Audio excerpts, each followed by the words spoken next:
The Tar Heels have landed Vanderbilt transfer Ven-Allen Lubin. And while he's not what or who we initially thought the Tar Heels would wind up with, it's a chance to rethink how we do things and really rely on a strength.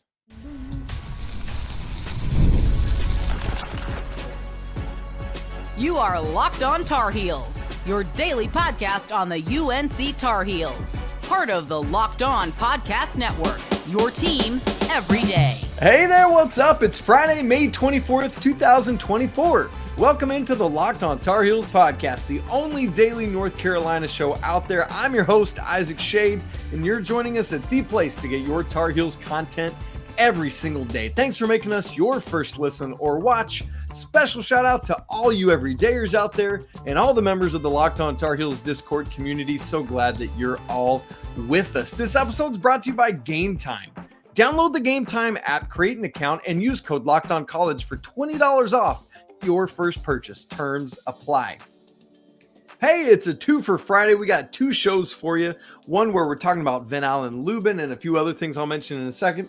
And another where Denora Searcy joins me, former North Carolina Tar Heels football player, looking at a couple spots that Carolina is going to have to fill with players off to the NFL draft and some other great conversations. Make sure you check that out as well.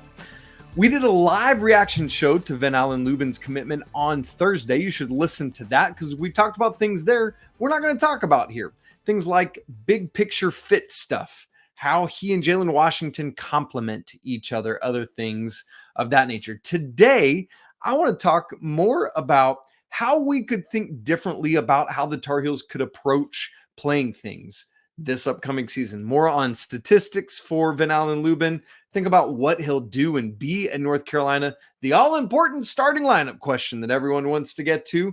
And we'll look at a little bit more. Are the Tar Heels done now, or will they use another scholarship? And multiple Tar Heel teams in postseason action this weekend, including the beginning of what could be a national championship run.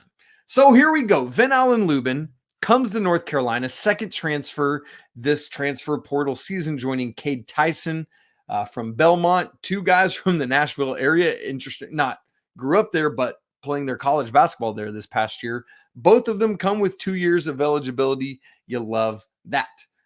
And here's what the Lubin commitment leads me to say right out of the gate. I want to challenge every one of us, the guy in the mirror included, myself, to think differently. To think, where is North Carolina's greatest strength next season and how can they play to it? What is the greatest strength? Say it with me because we all know it. It's the backcourt.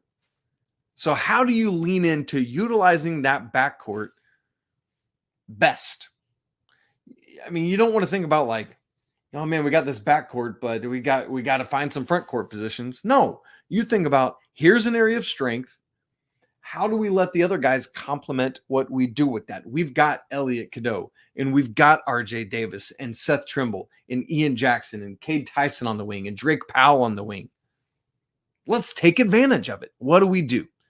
Well, we also know, hey, right now, we don't have anyone we'd really consider a rim protector. Okay. So what if we rethought rim protection? Instead of stopping them once they get to the rim, how do you stop them from getting to the rim? And I know you can't do that time and time again, but you could do that more often than you do now.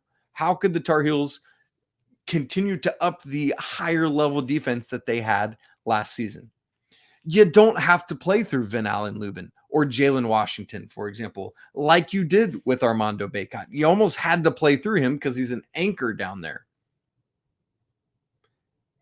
Could you allow Lubin or Washington or whoever's, the big man in the game to float around a little more, to be a facilitator, to be a screener, to get out of the way and open up driving lanes? Let the backcourt eat. I'm all in on that. I think my brain goes to the Golden State Warriors. They had that run where they went to 5 straight finals. Who was their starting center on those teams? Exactly.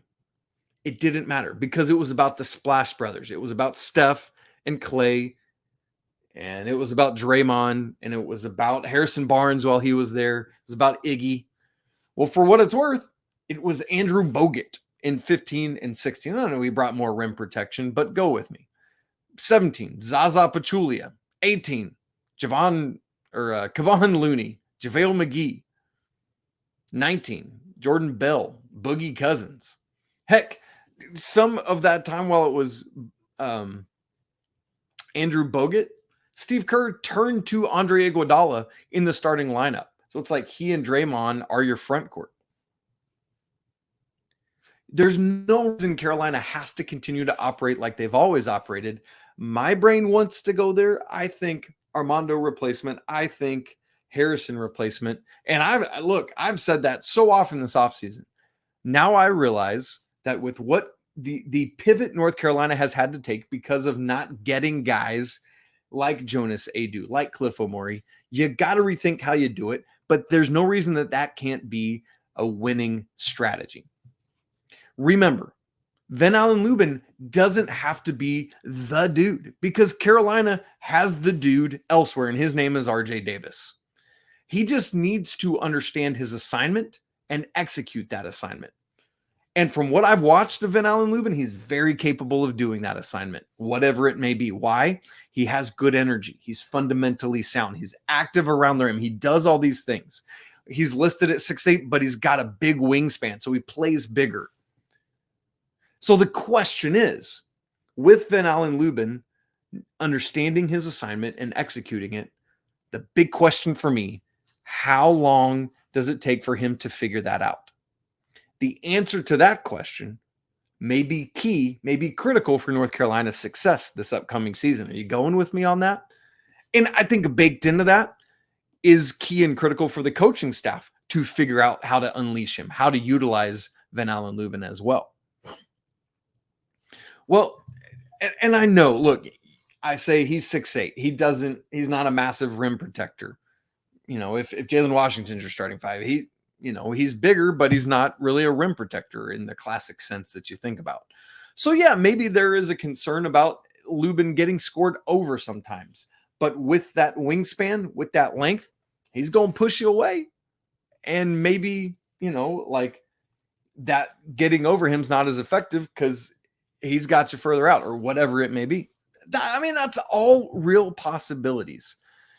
And as you look at his stats, and we'll talk stats here in a second, but one of the things that stands out to me is Ven-Allen Lubin, remember, started his career at Notre Dame 1 year. Mike Bray left. He leaves as well, goes to Vandy. Is at Vandy for 1 year. Unfortunately, Jerry Stackhouse is now gone. So he just keeps losing coaches. Now he's at North Carolina. He's not yet been stable at one place. And last year, after that first transition, he missed the first 4 games of Vanderbilt season with a hip injury. He missed another couple games around Christmas time with a groin issue. Vandy, I think, played 32 games last year. He played 26 of them. Started all 26 that he played, but only played 26. And when you're a new guy coming in, a transfer, man, it's just tough when you start the season not ready to go. Think about the difference in Cam Johnson's 2 years. That first year where he was injured, and I think it was like 16, 17 games before he could get back in. I can't remember for sure. That's just my brain trying to remember. But then the next year just went off when he was more comfortable playing from the get-go.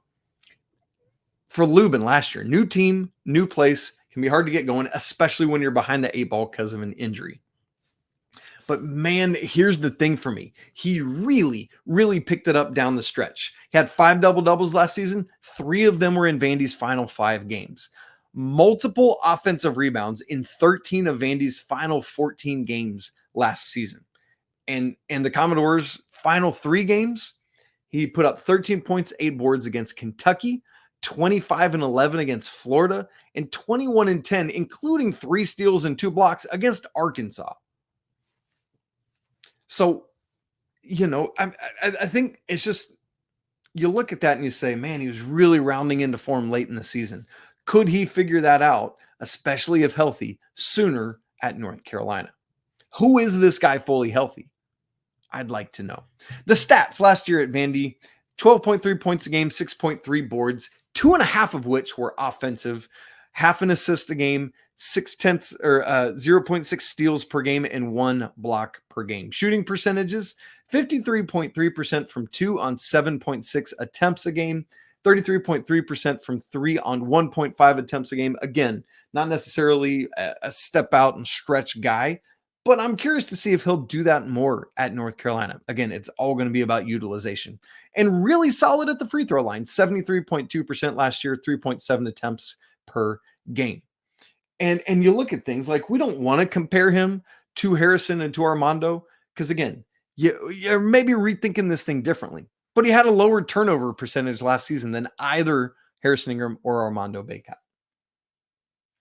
And remember, that was on a North Carolina team that had a wildly low turnover percentage, and his was lower than either of theirs. From Brendan Marks, who does a great job covering college basketball and specifically North Carolina and Duke for The Athletic, he tweeted out on Thursday that Lubin is in the 99th percentile nationally in second chance points per game. Hubert Davis loves to see something like that. 91st percentile just in straight up offensive rebounds per game. And you want a counter argument for Lubin is too small? I told you he shot 53.3% from 2, but how about this? He shot 72.8% at the rim. So that doesn't do anything to tell you about defense, but on offense, he's doing what he needs to do. And that makes me not all that terribly concerned about his height. And similar to Harrison Ingram, quite frankly, I wouldn't be surprised if his numbers and efficiency went up by virtue of playing with all due respect to Vanderbilt players and Stanford players, as he plays just with better talent around him. I think there's something to that. I love the multiple years that he brings in, similar to Cade Tyson. You know, it's nice when you can get a Brady Manick, a Cormac Ryan that's got 1 year of eligibility. But, you know, as we get closer to like the trade deadline in baseball season, one of the things that is gold is when you can get like a pitcher to come over that's not just a hired gun for 1 year because he's under multiple years of control. I love that with Ven-Allen Lubin, 2 years. And my co-host on Locked On College Basketball posed a very interesting question to me on Thursday as we were recording Friday's show. He said, Isaac, what do you think North Carolina people would think if they had just heard, instead of all these other names, if they had just heard from North Carolina, hey, the North Carolina Tar Heels are targeting Vanderbilt transfer Ven-Allen Lubin in the transfer portal. And there weren't all these leaked things, and you didn't know about Jonas Aidoo, and you didn't know about Cliff Amore. I wonder what the response would be. Would it be something like, ooh, the Tar Heels are taking a different direction, like I said earlier. Oh, that's interesting. I wonder what it is that Hubert Davis sees in him. But instead, because that's been the pivot, because that's been who Carolina is getting Lubin because of who they didn't get, that it's less than. And I don't think we necessarily have to think about it that way. And again, I know we can't really know till we see the product on court and how everything complements and comes together. I get that and I know it. But sometimes things just work out potentially for the better. And maybe that is this, an opportunity to open up the offense in a way that we've been hoping for and let those puppies run, baby. We'll see. Who knows? Now, along with all this, everybody asked me all day Thursday, Isaac, what is going to be the starting lineup with Ven-Allen Lubin as part of the Tar Heels if they don't get anyone else? Well, I've got a couple to throw at you. Plus, we got to ask the burning question, the other one. Are the Tar Heels done, or are they going to use another scholarship? We'll get to those questions in just a second. Right after I tell you about our good friends at FanDuel. It's winner take all time in the NBA and the NHL, and FanDuel's giving you a shot to bring home a big win of your own. Right now, new customers get $150 in bonus bets with any winning $5 bet. That's $150 to bet on spreads, player props, money lines, and so much more. How about game 2 of the Western Conference Finals? Mavs at T-Wolves. Dallas -5, even up in Minnesota. Over-under for this game is 207.5. If you want to get in on that action, visit FanDuel.com/lockedon and make every playoff shot count. FanDuel, America's #1 sportsbook. As we get back into things, if you're watching on YouTube, I have pulled up the Carolina scholarship updated chart with Ven-Allen Lubin listed in it. Now, you know I got to do this. This is my calling card. It's my go-to, and you love to see it. If you're listening to this, you can go find this chart on my Twitter feed, and that way you're not scrambling, or you can just come join on YouTube and watch there. So the question that gets asked is, all right, Ven-Allen Lubin is now one of 11 scholarship players for North Carolina this upcoming season. Isaac, tell me, what is the starting lineup? I think the conventional wisdom with this starting lineup, and again, this is with the current roster. This is not projecting anyone else that Carolina might get. The conventional wisdom says Elliot, Cadeau at the 1, RJ Davis at the 2. I mean, I think that is your 2 stone cold locks for this upcoming season. And then Cade Tyson at the 3, play him as a wing as he is. And then here's what would be interesting to me. I've thought about this a little bit more throughout Thursday. I'm recording this late Thursday night. Either of the Jae'lyns at the 4. And a lot of this depends on how Jae'lyn Withers grows and transitions into his role. But I could see Jae'lyn Washington at the 4 if it's alongside Ven-Allen Lubin at the 5 or flip-flop. It doesn't matter. It's just name only. Last year, I said I didn't like Jae'lyn Washington as a 4 alongside Armando Bacot. But because of the differences in Armando Bacot and Ven-Allen Lubin, I think the complementary pieces are there better together, where J-Wash could be the 4 to Ven-Allen Lubin's 5. And I know that seems weird, and a lot of people say, but Isaac, J-Wash is 6'10", and Lubin is 6'8". Yeah, but it's the style of play. And what is J-Wash going to be? I mean, truly, what will he be with another year of off-season growth, of off-season weight training, of another healthy off-season where he's able to get more and more mobility back? I'm getting more and more curious to see what that reality is. So I think that might be the conventional wisdom starting lineup. Let me give you another place my brain has gone. And by the way, I'd love to hear your concoctions. Because this is a North Carolina roster that has a lot of possibilities. And that's really intriguing to me. But one of the outside the box ones is this. And I had said this when we had said, what if North Carolina just doesn't get anybody else? What would the starting lineup be? This kind of smacks of that. But the more I've thought about it, the more I can get my head wrapped around it and be excited about it. The same 2 guys at 1 and 2. You don't change that. Elliot, Cadeau, RJ Davis, 1 and 2, boom. And then Ian Jackson at the 3. If he's ready to go. I like it. I think look, you get that elite athleticism in there, let him cook. I know he's more of a 2, but he's got basically the same size as Cormac Ryan, who was starting at the 3 last year. Why not? And then you shift Cade Tyson to the 4. And I know as soon as I say that, a whole bunch of you out there like, Isaac, no, I don't want that. He can't do it. He'll get abused some on defense. Yeah, but what's the trade-off on offense? And as you look at what some other teams around the country are doing, like I think about Alex Caravan at UConn. He is their starting 4. And he's like an inch higher and like 10 pounds heavier than Cade Tyson. But a lot of what they do and how they play is quite comparable. Thank you very much.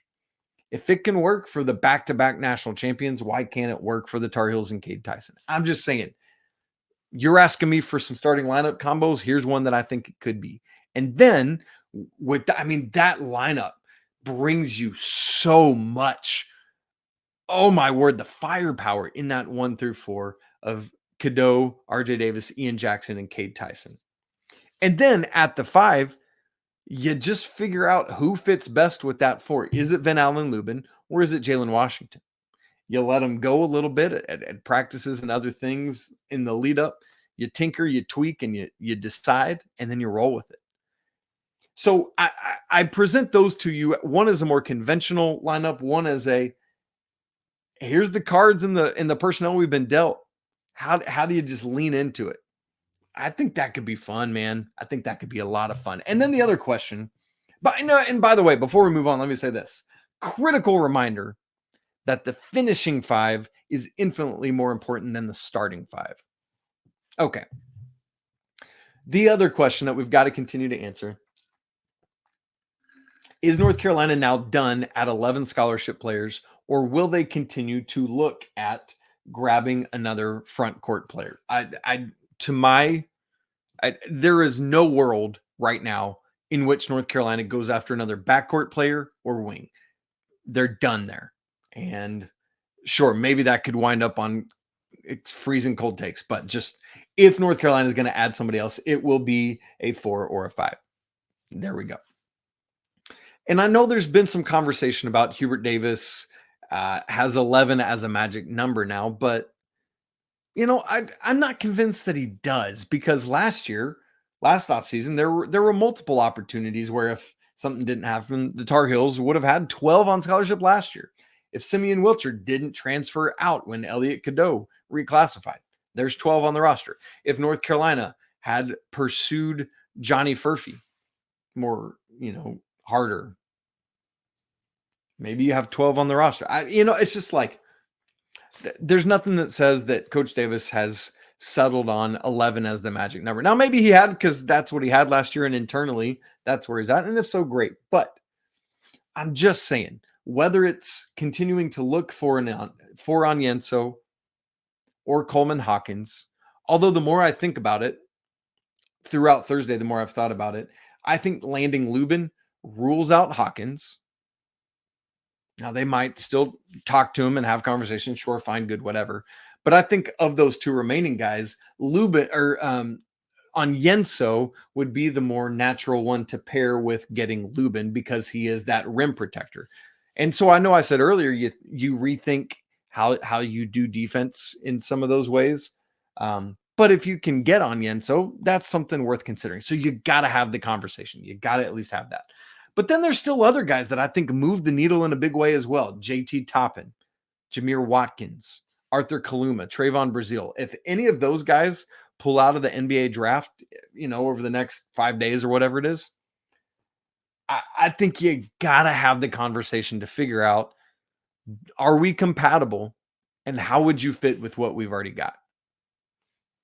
So there's me with that. But again, you could just say, screw it, we're good. We've already got too many minutes to try to spread around to everybody. Somebody, I can't remember who it was, on YouTube comments on the Ven-Allen Lubin live show, posted kind of a breakdown of what he thought on that. There's some merit to that idea of, hey, you already might have a couple disgruntled customers, so let it lay. So that's where we're at now. Also, looking way ahead as you look at this scholarship chart, if you're watching on YouTube. If not, let me just say one thing to those who are listening. Right now, you've got RJ Davis and Jae'lyn Withers as 2 fifth-year seniors, guys using COVID eligibility. You've now got 4 rising juniors, the 2 homegrown Tar Heels and Seth Trimble and Jalen Washington, plus the additions of Cade Tyson and Ven-Allen Lubin.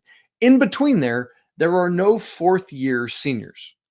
So when you think about this, RJ Davis and Jae'lyn Withers are the only guys that have to be done after next year. You could return ostensibly everyone else on this roster. Will you? Probably not, just because of the times that we're living in. But it is a reality that next year you could still have Ven-Allen Lubin, Seth Trimble, Cade Tyson, Jalen Washington, Elliot Cadeau, Zayden Hyde, James Brown, Ian Jackson, and Drake Powell, plus whomever Coach Davis lands in all these 14 class of 25 offers he's got out there. So just keep all of that in mind, just as we think even longer term about this thing. Well, multiple Tar Heel teams are in action this weekend outside of the Tar Heels basketball conversation that we've just been having about landing Ven-Allen Lubin. One finished its season for good on Thursday. One starts their NCAA championship today, Friday, and another one is trying to knock off one of the best individual opponents tonight in their sport in conference tournament action. What is all that? I'll fill you in just a second. Right after I tell you about Game Time. I'm so stoked for the NBA playoffs going on right now. Wouldn't it be cool to go to a game, even on a whim. As the Western Conference Finals come back to Dallas, that's not too terribly far from me. You just go catch a game. And what's cool is that prices on the Game Time app, they like go down the closer you get to tip off. So you just keep tabs on it and grab one. Killer last minute deals, all in prices, views from your seat, and their lowest price guarantee. With all that, Game Time takes the guesswork out of buying NBA tickets. I just talked about earlier, game 2 up in Minnesota. There's multiple seats in the upper level for that game for under $200. I saw one for as low right now as $161. And as you get closer to game time, it could be cheaper. How about tickets in Dallas for game 3? You can still a little bit pricier, but you can get in the door for under $200. So I love it because all of that, you can be assured that if you buy those tickets, it's covered by the most flexible customer service policy in the entire ticketing industry. What a great peace of mind that is to have. So take the guesswork out of buying tickets with Game Time. Download the app, create an account, and use code LOCKEDONCollege for $20 off your first purchase. Again, create an account and redeem code LOCKEDONCollege for $20 off. Terms apply. Download the Game Time app today. Last minute tickets, lowest prices guaranteed. All right, gang, Tar Heel action this weekend.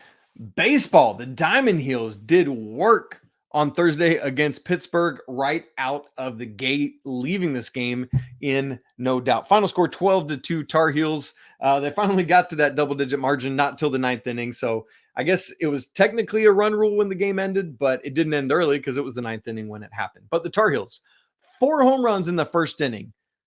First 3 batters, back to back to back, and then 4 of the first 5. In total, 6 total dingers for Carolina, 2 each for D'Onofrio and Casey Cook, 1 each for Parks Harbor and Alberto Osuna.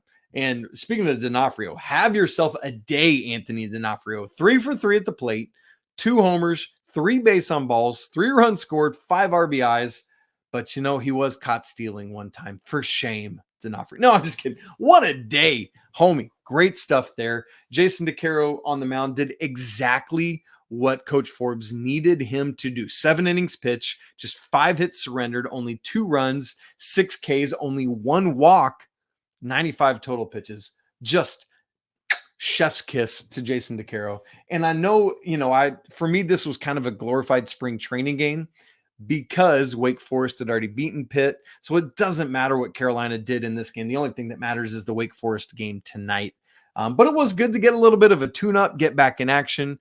There's maybe an argument for having saved DeCaro, but I know that Coach Forbes wanted to have him throw, so he's on regular rest for the regional starting late next week. So that's fine, great. But then Kyle Percival, 13 pitches in the 8th. Connor Bover, 17 pitches in the 9th. You just love how things came together for the pitching staff in this one. Why? Because it means tonight you can throw the kitchen sink at Wake Forest. Great news there. Now, the potential biggest news is that Vance Honeycutt did not play this game. And that's why when I named off those 6 home runs, you're probably waiting for me to say his name, but I didn't because he was out of the lineup on Thursday, had some back spasms. According to Coach Forbes, though, could have played, was available to pinch hit if needed. Carolina didn't need it because they were so far ahead, so you don't bother risking it. But just given the history with it, with Vance last year, you just don't want to risk that. Sounds like everything's good to go for tonight, but it is something to keep your eye on. You just don't want to mess with that. Now, in Pool A, here's where things stand for North Carolina. It all comes down to tonight. It's North Carolina. It's Wake Forest. Win, and you're into Saturday's semifinal. Lose, and you're done. And you go rest up for regionals, and that's fine too. But to win and get to the semifinals, Carolina's going to have to face ACC Pitcher of the Year, Chase Burns. 10-1 on the season, 169 strikeouts to lead the nation, by the way, has fanned 13 or more batters in 4 straight games. That's absolutely insane. But here's the thing. If you want to win in the postseason, you got to face and beat guys like this. And so I love that North Carolina has a chance to do it in the ACC tournament because while you'd like to win it if you're here, it's not really that big a deal. Your focus is on next weekend on the regional, and then hopefully the weekend after that, the super regional. Oh, but the other thing, I mentioned that Chase Burns was 10-1. You know who that one loss was to? The North Carolina Tar Heels. And oh, by the way, that game was at Wake. Now, obviously, he's going to have had this game circled on his calendar, but still, in the back of his mind, my only loss this season was to this team and this lineup. So go do work, Tar Heels. So, but again, I kind of think about the ACC tournament in baseball like I do with the basketball ACC tournament. It's nice to keep going. If we're going to show it, might as well win, but it's not the worst thing in the world. It's not the end of the world to be out. By the way, elsewhere in the ACC tournament, Clemson, the 2 seed, is out. Miami is the 11 seed. They're advancing out of Pool B because they beat Louisville on Tuesday and then Clemson on Thursday with a game-saving catch at the wall. Not sure if it would have gone out or not, but man, what a wild ending that was. Pool C, same thing. NC State is the 3 overall seed. They're out. Duke advances out of Pool C as the 6th seed after beating Virginia Tech on Tuesday and then slamming State 8-1 on Thursday. Similar to the Tar Heels, Pool A, Pool D will be determined on Friday between Virginia and Florida State. Both of them beat Georgia Tech. So the winner of this game, which is the first game on Friday, will determine who advances out of Pool D. So funny thing is, semifinal is Pool A versus Pool D and Pool B versus Pool C. So it guarantees that either Miami as the 11 or Duke as the 6 is going to be in the ACC championship game. Elsewhere, so great luck to the Tar Heels tonight, man. Just go beat Wake. I would love to see it. Elsewhere in national championship action, men's golf starts theirs today at the Champions Course at the Omni La Costa Resort and Spa in Carlsbad, California. As a reminder of the format, because it's a little bit wacky, there are 30 teams remaining. It's the top 5 teams from each of the 6 regionals, plus the 6 best individuals, the best individual finisher from each of the 6 regions of a player that's not on one of the advancing teams. So how it works is there is 4 days of stroke play, starting today, Friday, and then Saturday, Sunday, Monday. Each team sends out 5 golfers, 1 round per day, and you tally all the scores. And then after Friday, Saturday, Sunday, Monday, Tuesday, things move to match play, quarterfinals, semifinals, and finals on Wednesday. The way match play works, 5 golfers from each team, just like you do in stroke play. And they're just playing head to head against 1 golfer from the other team. And you don't count it by strokes, like low round. It's just by winning holes. And so if I win 10 of the 18 holes, I win a point for my team. And you're just trying to get first team to 3 points wins. So here's how it goes. Friday, Saturday, Sunday, all 30 teams are in action. After that 54 holes, you take the top 15 teams. The other 15 don't make the cut. And then the top 9 individuals not on an advancing team. 1 more round on Monday. And then at that point, the individual champ is determined at the end of 4 rounds. And the top 8 teams move on to Tuesday's match play. Whoever's got the best score is the 1 seed. Whoever's, 8th. And then they face off in match play and so on and so forth. You play both the quarterfinals and the semifinals on Tuesday, and then the championship will be Wednesday, the same day as the early entry withdrawal deadline. And then, unfortunately, women's tennis, their season is now officially over. We had got, obviously, the team was done, but we had several singles, several doubles in action. But unfortunately, on Thursday, Fiona Crawley and Carson Tanguilig, defending national champions, lost in the Elite 8 to the 1 seed 2 and 2. So all the ladies are now done. By the way, that Texas A&M team that beat North Carolina, like the team, they blitzed their way all the way to the national championship and won it. So I don't know if that makes you feel better or worse. It's like if we had beaten them, we win, but you don't. So there it is. All right, gang, great to be together today. Subscribe to the show on audio and video if you haven't already.